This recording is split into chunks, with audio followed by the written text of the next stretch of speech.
հեռանկարի ձևաչափով Skype-ով մենք զրուցում ենք առողջապահության փոխնախարար Լենա Նանուշյանի հետ։ Լենա, բարև ձեզ, դուք մեզ լսում եք։ Բարև ձեզ, շատ լավ լսում եմ։ Լենա, ուրեմն մայիսի 30-ին ծխելու դեմ պայքարի միջազգային օրն է եւ գուցե մեր հեռուստադիտողներից շատերը տարակուսեն, ինչու ենք մենք կորոնավիրուսի այս դաժան օրերին խոսում այդ թեմայով, բայց կապը այնուամենայնիվ կա, այդպես չէ՞։ Իհարկե կապը կա եւ այսօր առավել քան երբևիցե շատ կարեւոր է, որ մենք խոսենք ծխախոտի վտանգների մասին եւ ցույց տանք կապը կորոնավիրուսային հիվանդության հետ։ Տարիներ շարունակ իհարկե մենք բազմիցս նշել ենք, թե ինչպիսի հետևանքներ կարող է ունենալ ծխախոտային արտադրատեսակի օգտագործումը մարդկանց առողջության վրա, սակայն արդեն իսկ կորոնավիրուսային հիվանդության այս համաճարակի պայմաններում կան արդեն տվյալներ եւ հետազոտությունների արդյունքներ, որ ծխախոտի օգտագործումը ավելի խորացնում է կորոնավիրուսային հիվանդության ընթացքը մարդկանց մոտ։ Այդ հետազոտությունները մեզ հասնում են Չինաստանից, բավականին մեծ թվով մարդկանց շրջանում 50,000-ից ավել հիվանդ մարդկանց շրջանում կատարված հետազոտությունների արդյունքում, որը ցույց է տվել, որ այն մարդիկ, ովքեր որ ծխում են, օգտագործում են ծխախոտային արտադրատեսակներ, շատ ավելի ծանր ընթացք են ունենում կորոնավիրուսային հիվանդության համեմատած չծխող մարդկանց հետ։ Լենա, ես խնդրում եմ հիշեցնել, թե ինչպեսի ուղեկցող հիվանդություններ կան, քրոնիկ հիվանդություններ կան, որոնք էապես բարդացնում են մարդկանց վիճակը, երբ որ նրանք վարակված են կորոնավիրուսով։ Ես ուզում եմ երկու ասպեկտով նշել, նույնիսկ երեք։ Առաջինը, որ ծխախոտային արտադրատեսակների օգտագործումը ինքնին արդեն մեծ ռիսկ է հանդիսանում տարբեր ոչ վարակիչ հիվանդությունների առաջացման, ինչպիսիք են արյան շրջանառության հիվանդությունները, ինչպիսիք են քաղցկեղային հիվանդությունները եւ դիաբետը։ Մյուս կողմից կորոնավիրուսային հիվանդության ուրեմն վարակումը քրոնիկ հիվանդություններ ունեցող մարդկանց մոտ նույնպես ցույց է տալիս, որ հիմնականում ռիսկային է իրենց համար։ Եվ երրորդ ասպեկտը, որը որ կուզենայի ձեզ նշել, որ ծխախոտային արտադրատեսակների օգտագործումը դա լինի սովորական ծխախոտ, թե լինի նարգիլե, ինքը փոխանցումը ավելի արագացնում է, քանի որ մենք դիմակը հանում ենք, ձեռքերով դիպչում ենք բերանին, մեծացում ենք վարակի այդ տարածման հավանականությունը, նարգիլեի դեպքում հաճախ օգտագործում ենք առանց ախտահանելու եւ երկարաժամկետ, մինչեւ 1 ժամ տևողությամբ նարգիլեի սեանսի ժամանակ հավանականությունը մեծանում է, որ մենք կարող ենք եւ հազի ընթացքում եւ այդ ծուխը դուրս փչելու ընթացքում նաեւ հիվանդ մարդու կողմից կարող է վիրուսը արտազատվել դեպի մթնոլորտ եւ վարակել իրեն մոտ նստած մարդկանց։ Ես խնդրում եմ մի քիչ ավելի մանրամասն թոքաբորբի մասին, որովհետև որքան հասկանում եմ ծխելը առաջին հերթին խփում է թոքերին եւ թոքերը ավելի թույլ են դառնում, ավելի խոցելի են դառնում, այդպես չէ։ Իհարկե այդպես է եւ երբ որ ծխախոտը թիրախավորում է, թուլացնում է, եթե ասենք պարզ լեզվով թոքերի հյուսվածքը, մյուս կողմից կորոնավիրուսային հիվանդությունը նույնպես թիրախավորում է եւ վնասում է նորից թոքերի հյուսվածքը։ Բնականաբար այս երկու ռիսկերի համակցությունը ավելի վատթարացնում է հիվանդության ընթացքը եւ մարդու օրգանիզմը ավելի դժվար է պայքարում վիրուսի դեմ եւ բնականաբար նաեւ դժվար է վերականգնվում հիվանդությունից հետո։ Թոքաբորբը լինում է երկու տեսակի կամ մի քանի տեսակի, որովհետև եթե ես ճիշտ եմ հասկանում, լինում է թոքաբորբ սովորական, որը սովորական հակաբիոտիկներով բուժում է, եւ լինում է թոքաբորբ, որը ուղեկցվում է կորոնավիրուսին կամ որի պատճառը կորոնավիրուսն է, որը ավելի բարդ է եւ ավելի ինչ որ բարդ լուծումներ է պահանջում։ Խնդրում եմ պարզաբանեք։ Իհարկե թոքաբորբի տարբեր տեսակներ են լինում, ինչպես դուք նշեցիք, դա կարող է լինել առաջացած եւ տարբեր վիրուսների հետևանքով, միկրոբների, կարող է տուբերկուլյոզի հետևանքով առաջանալ թոքաբորբ եւ տարբեր թոքաբորբեր որոշակի բուժման սխեմաներ են պահանջում։ Ինչ վերաբերում է կորոնավիրուսային հիվանդության հետևանքով առաջացած թոքաբորբերի, դուք լավատեղյակ եք, որ մինչև հիմա ամբողջ աշխարհը փորձում է գտնել այդ բուժման մեթոդը, դեղը, որը որ հնարավորություն կտա բուժել, եւ մինչև հիմա ընդհանրապես շատ արագ ընթացակարգերով հաստատված շատ քիչ դեղեր կան, որոնք որ խորհուրդ են տրվում օգտագործել կորոնավիրուսային հիվանդության ընթացքում եւ սակայն վերջնական բուժում նույն թոքաբորբի կորոնավիրուսային հիվանդության արդյունքում առաջացած մենք դեռևս չունենք։ Կա դեղեր, անունները չի ուզենա նշել, որոնք որ ասում են, որ եւ գրանցվել են հենց այդպես էլ, որ օրինակ կարճացնում են հիվանդության ընթացքը կամ բարելավում են ընթացքը, բայց վերջնական որևէ բուժում լինի դա ուղղակի վիրուսի հետևանքով առաջացած թոքաբորբ, որը որ թվում է, որ հեշտությամբ պետք է բուժվի, բնականաբար դեռևս չունենք եւ մենք այսօր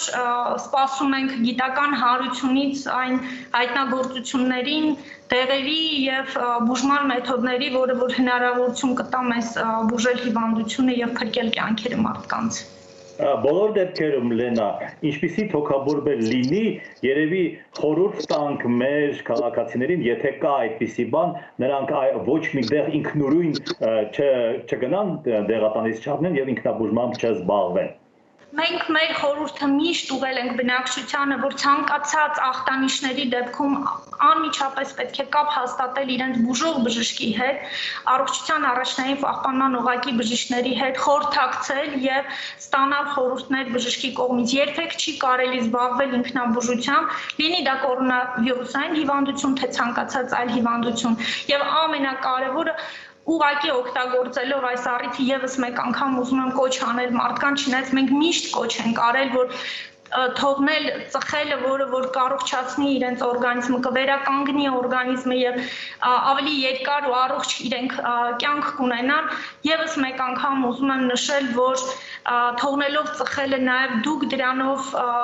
զերծ կպահեք ավելի ծանր կորոնավիրուսային հիվանդություն ունենալու ընթացքից։ Դուք չինական հետազոտություն նշեցիք, բայց ընդհանրապես տրամաբանությունը հուշում է, որ քանի որ մահացածների մեջ ավելի շատ են տղամարդիկ, քան կանայք, եւ քանի որ տղամարդիկ ավելի շատ են ծխում, քան կանայք, գուցե այդ թվերը այնուամենայնիվ ինչ որ ձևով իրար հետ կապված են։ Հետազոտությունը հենց դրանում է, ես օրինակ չեմ բերում Հայաստանի թվերը, որ չնայած տղամարդկանց շրջանում ավելի շատ մահեր ունենք, քան կանանց շրջանում, եւ դուք գիտեք, որ տղամարդկանց շրջանում Հայաստանում 52%-ից ավելին տղամարդիկ Հայաստանում ծխում են, իսկ կանանց 1-2% ըստ հետազոտությունների վերջի, սակայն Հայաստանի տվյալները չեմ բերում, որովհետեւ դա մանրամասն պետք է հետազոտություն կատարվի եւ տարբեր գործոնների ազդեցությունը հաշվի առնելով եզրահանգումների գալ։ Իսկ Չինաստանի օրինակը բերեցի, որովհետև լայնածավալ, ինչպես նշեցի, 50,000-ից ավել կորոնավիրուսային հիվանդությամբ հիվանդ մարդկանց շրջանում է իրականացվել եւ եզրահանգումները հիմնվում են այդ հետազոտության հիման վրա, որ ծխող մարդիկ ավելի ծանր կորոնավիրուսային հիվանդության ընթացք են ունենում, քան չծխող անձինք։ Իդեպ, Լենա, 19 թվականին մեր ազգային ժողովի կողմից ընդունված հակածխախոտային օրենսդրությունը ուժի մեջ է մտնելու միայն 22 թվականին, այսինքն 2 տարի հետո։ Արդյոք հնարավոր չէ ավելի սեղմել ժամկետները, թե դա երևի падգամավորների որոշելիքն է, չգիտեմ։ Մեկ ուղում եմ ուզում անել, որ օրենքը ուժի մեջ է մտել մարտի 21-ից, այս տարվա մարտի 21-ից մեծ մասամբ դրույթները ուժի մեջ են մտել, այդ թվում մի քանիսը կուզենայի ուղղակի նշել, դրանք օրինակ ծամախոտի մեծածախ եւ մանրածախ վաճառքը արգելվում է եւ այն տնտեսվարողները, որոնք որ կխախտեն այդ դրույթը, տուգանքի կենթարկվեն 800,000 դրամի չափով։ Ուժի մեջ է մտել օրինակ հովանավորչության ծխախոտի կամ խթանման իրացման բոլոր այն միջոցառումները, որոնք որ կիրականացվեն, իսկ գիտեք, այս տարի էլ միջազգային այս ծխախոտի դեմ պայքարի օրը հենց նշանաբանն է, որ ծխախոտային արտադրությունը, որը որ թիրախավորում է մեր դեռահասներին, երեխաներին, պետք է կանգնեցնել իրենց։ Եվ մենք արդեն իսկ ունենք օրենքի նման դրույթ, որը որ ուժի մեջ է մտել, իսկ այդ թիրախավորումը սկսվում է նրանից, որ հաճախ տեսնում եք խանութներում քաղցր կոնֆետների կողքին են դրված վաճառվում նույն այդ ծամախոտները կամ ծխախոտային արտադրատեսակները, թիրախավորումը լինում է վառ գույներով, գովազդները, թիրախավորումը մեր դեռահասների լինում է նաև տարբեր կրթաթոշակների տրամադրումը ծխախոտային արտադրության կողմից։ Այդ բոլորը արդեն իսկ մարտի 21-ից արգելվում է մեր երկրում, բայց ավելացնեմ, որ արգելվում է նաև ծխախոտի օգտագործումը այն հիմնարկներում, որոնք որ նախկինում նույնպես արգելվում էին, ուղղակի հիմա արդեն դրանց օգտագործումը արգելվում է օրինակ առողջապահական, կրթական եւ մանկական այդ հիմնարկների, մարզական հիմնարկների տարածքներում եւ նրանց մուտքից 5 մետր հեռավորության վրա հունիսից արդեն վաճառքի արգելքները կընդլայնվեն, մյուս տարվա հունվարից նաև ասեմ նշեմ, որ արդեն իսկ գործում է պետական եւ տեղական ինքնակառավարման մարմիններում ծխելու արգելքը, եթե նախկինում սահմանված էր, որ որոշակի տարածքներ կարող են հաստատվել ծխելու համար, հիմա արդեն արգելվում է մարդիկ պետք է դուրս գան դրսում ծխեն։ Մյուս տարվա հունվարից կարգելվի նաև այլ փակ հաստատություններում ծխախոտի օգտագործումը անկախ ուրեմն սեփականության, ուրեմն տեսակից, իսկ ձեր նշած 22 թվականի մարտի 15-ը վերաբերվում է հանրային սննդի վայրերում ծխախոտի օգտագործման արգելքին, որը որ իհարկե կարող ենք քննարկել ավելի շուտ ներդնելու հարցը, ուղղակի ասեմ, որ այս օրենքը երբ որ ընդունվում էր, այն միասնական որոշում էր, չնայած նախաձեռնվել էր առողջապահության նախարարության կողմից, սակայն այս որոշումը կայացվել է միասնական ուժերով եւ կառավարության իր բոլոր գերատեսչություններով եւ ազգային ժողովն է իհարկե մասնակցել, այսինքն մի միասնական որոշում է, որի ներդրումը սակայն մենք պետք է բոլորովս իրականացնենք։ Մի երկու ընդհանուր հարց հաշվի առնելով վարակվածների ահռելի քանակը Հայաստանի մասշտաբներով ահռելի, պարզ է, որ առողջապահական համակարգ, այսինքն դուք չեք կարող բոլորին սպասարկեք եւ ինչպես նախարարն է ասել, պետք է անցկացվի ուրեմն սորտավորում։ Արդյոք կան հստակ չափանիշներ այդ սորտավորման, որովհետեւ Հայաստանում գիտեք 40-50 տարի մարդիկ վստահ են, որ ամեն ինչ արվում է փողով կամ ծանոթով։ Նշեմ, որ մենք մեր ըստ պլանի իհարկե կորոնավիրուսային հիվանդության դեպքերի ավելացմանը զուգընթաց, գիտեք արդեն անցել ենք տնային բուժման, որը որ հսկվում է եւ վարվում է արդեն առողջության առաջնային պահպանման պոլիկլինիկաների, ամբուլատորիաների կողմից։ Դրան զուգահեռ ավելացմանը զուգահեռ բնականաբար մենք ավելացում ենք այն հզորությունները, որոնք որ մենք ունենք այսօր մեր հիվանդանոցներում եւ ուղղում ենք հենց կորոնավիրուսային հիվանդության ուրեմն բուժման կազմակերպմանը հիվանդանոցներում եւ երևի տեսել եք, որ մենք փորձում ենք հավաքագրել բուժաշխատողների եւ հատկապես ռեանիմատոլոգների, ովքեր որ մեզ կօգնեն բուժումը կազմակերպելու։ Այսինքն ճիշտ է, կարող է լինել մի պահ, երբ որ մենք արդեն չենք հասցնի բոլորին վերակենդանացման ծառայություններ տրամադրել, բայց մենք ներկայումս մեր բոլոր ներուժը ուղղում ենք նրան, որպեսզի կարողանանք այդ հզորությունները ավելացնել եւ եթե պետք լինի, ապահովել այդ բուժումը։ Ուղղակի պետք է եւս մեկ անգամ ես էլ իմ կողմից կոչով դիմեմ մեր բնակչությանը, որպեսզի իրենք էլ զգոն լինեն եւ հետևեն բոլոր այն կանոններին, բոլոր այն հորդորներին, որոնք որ ուղղվում են իրենց։ Դա կլինի եւ դիմակների կրելուն, դա կլինի ձեռքերի հաճախ լվանալուն եւ սոցիալական դիստանցիայի պահպանմանը։ Այսօր ցավոք սրտի հաճախ տեսնում ես, որ բակերում մարդիկ կամ փողոցների վրա մարդիկ շատ մոտիկ իրար կանգնած եւ շատ հաճախ նույնիսկ դիմակները հանելով ու ծխելով, դա զուգորդելով նաեւ ծխախոտի օգտագործմամբ զրուցում են եւ բնականը փորձում ենք մենք հասցնել յուրաքանչյուր քաղաքացու այդ կոչը, որ վտանգավոր է եւ ցանկացած մարդ հիմա Հայաստանում կարող է վարակվել կորոնավիրուսային հիվանդությամբ եւ ցավոք սրտի քանի որ քրոնիկական հիվանդություններով քրոնիկական հիվանդություն ունեցող տարեցները մեր մոտ մեծ թիվ են կազմում, կարող է այդ բարակը փոխանցվել նաև իրանց ընտանիքում, իրենց ծնողներին, տատիկներին, պապիկներին եւ հնարավոր է, որ ուղղակի չկարողանանք փրկել իրենց կյանքը։ Դրա համար եւս մեկ անգամ կոչ եմ անում պահպանել սոցիալական այդ հեռավորությունը իրարից, կրել դիմակներ, եթե հնարավոր չի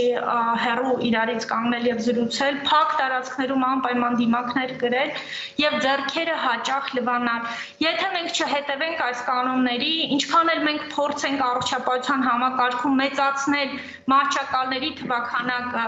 մեծացնել բժիշկների այդ ընդգրկված բժիշկների թվաքանակը, որը որ իմիջիալոց անվերջ չէ, մենք սահմանափակ թվով բժիշկներ ունենք, միևնույն է չենք կարողանա ապահովել անհետաձգելի բուժօգնությամբ բոլոր հիվանդներին։ Դրա համար է կոչս, որ յուրաքանչյուրս զգոն լինենք եւ հետևենք մեր որդորներին։ Արդյոք դուք ստացել եք բողոքներ, ստանում եք բողոքներ, որ մարդիկ իրենց վատ են զգում եւ չեն թեստավորում, եւ կամ թեստավորվում են, թեստը դրական պատասխան է տալիս եւ մարդը վարակված է, բայց նրան հիվանդանոց չեն տանում, ես ինձ վատ եմ զգում, ինձ հիվանդանոց չեն տանում, ինձ անտերության են մատնել։ Այդպիսի բողոքներ դուք ստանում եք, թե չէ։ Իհարկե մենք այս ամիսների ընթացքում մշտադիտարկման ենք ենթարկում այն բողոքները, որոնք որ պարբերաբար ստանում ենք ու տարբեր ուղիներով, դա կլինի թեժ գիծը, դա կլինի անմիջական զանգերը կամ տարբեր քննարկումների ընթացքում, որ բարձրաձայնվում են եւ մենք փորձում ենք օրեցօր, եթե որևէ միտեղ խնդիր ունենք, այն բարելավել եւ լուծումներ տալ։ Իհարկե խնդիրներ շատ կան, բայց ուզում եմ նշել, որ ներկայումս առողջության առաջնային պահպանման բժիշկն է, որ ինքն է որոշում կայացնում գնահատելով իր հիվանդի առողջական վիճակը, ինքն է որոշում կայացնում արդյոք պետք է տեստավորում իրականացվի թե ոչ եւ արդյոք պետք է բուժումը իրականացվի տանը, թե պետք է հիվանդանոց տեղափոխվի հիվանդը։ Տնային այցերի, հեռախոսային զանգերի միջոցով նա պետք է հաճախակի հիվանդի հետ կապը պահպանի եւ անհրաժեշտության դեպքում նույնիսկ տնային այց կատարի եւ գնահատելով առողջական վիճակը հրատապ տեղափոխի հիվանդանոց հետագա բուժումը կազմակերպելու համար, եթե հիվանդի վիճակը գնալով ծանրանում է։ Շնորհակալություն Լենա։ Ձեր շնորհակալություն, առողջ եղեք։ Սիրելի բարեկամներ, ես հիշեցնեմ, որ հեռանկարի ձևաչափով Skype-ով մենք զրուցում էինք առողջապահության փոխնախարար Լենա Նանուշյանի հետ։